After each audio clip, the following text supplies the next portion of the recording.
Hai teman-teman semua, kenalin aku Biru Araceli, aku berumur 14 tahun dan sekarang aku bersekolah di MTS versi Sumedang. Di video kali ini, aku pengen berbagi cerita dan mengulas sedikit sebuah buku yang lagi aku baca akhir-akhir ini. Novel ini berjudul Hello Cello, hasil karya dari penulis hebat bernama Kanadia Ristifani. Buku setebal 428 halaman ini diterbitkan oleh Bukunet tahun 2022 kemarin dengan nomor ISBN. Hello Cello ini awalnya Alternative Universe atau AU yang populer banget di platform X atau Twitter dengan jutaan pembaca loh.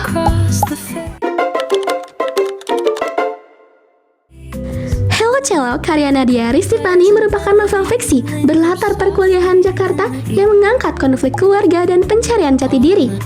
Kisahnya berfokus pada Cello, cowok populer dan humoris yang dicap buaya tampan, dan Helga, cewek cuek sekaligus skeptis yang menyimpan trauma mendalam akibat masalah keluarga, juga kisahnya dalam percintaan yang selalu gagal.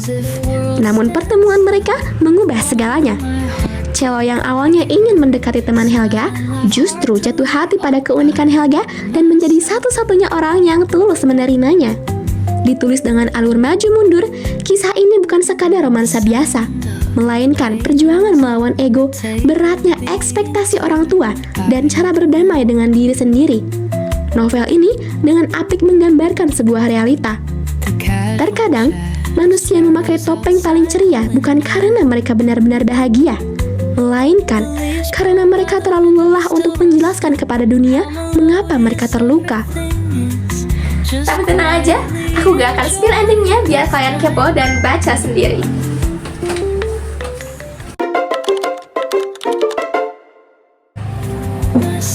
Sekarang, mari kita bedah buku ini dari kacamata aku secara jujur.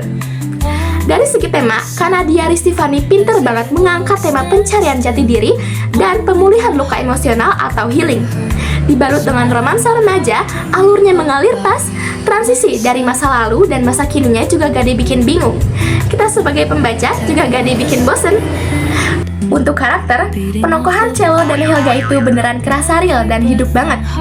Mereka gak sempurna, punya salah dan ego, punya kelebihan kekurangan, dan itu yang bikin mereka kerasa kayak manusia nyata yang ada di sekitaran kita. Nah, kalau dari gaya bahasa, penulisnya pakai bahasa yang kasual, santai, dan kekinian khas anak muda. Jadi, gampang dimengerti buat kita-kita yang masih remaja. Terakhir, latarnya digambarkan dengan detail yang pas. Suasana kampus dan hiruk-pikuk kotanya dapet banget. Kita mulai dari kelebihan buku ini.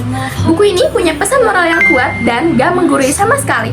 Penulisnya sukses menyisipkan tentang kesehatan mental dan family issue ke dalam cerita fiksi remaja tanpa membuat ceritanya terasa berat atau membosankan.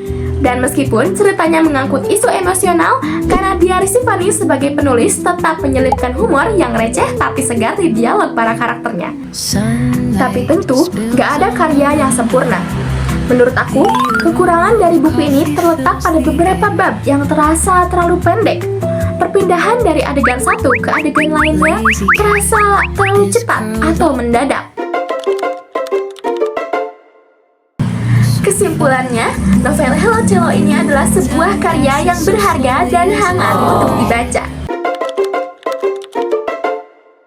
Refleksi yang aku dapat setelah menutup halaman terakhir dari buku ini adalah kita tidak pernah tahu badai atau luka masa lalu yang disembunyikan seseorang di balik senyumnya. Jadi belajarlah untuk lebih berempati.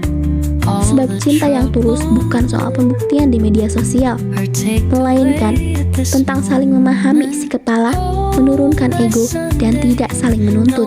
Buku ini aku rekomendasiin buat kamu yang lagi butterfly era dan pengen salting sendirian, atau buat kamu yang lagi butuh motivasi untuk berdamai dengan keadaan. Itu dia tadi video resensi buku Hello Cello versi aku. Makasih banyak udah mau nemenin dan dengerin cerita aku dari awal sampai akhir. Sampai jumpa semuanya. Dah.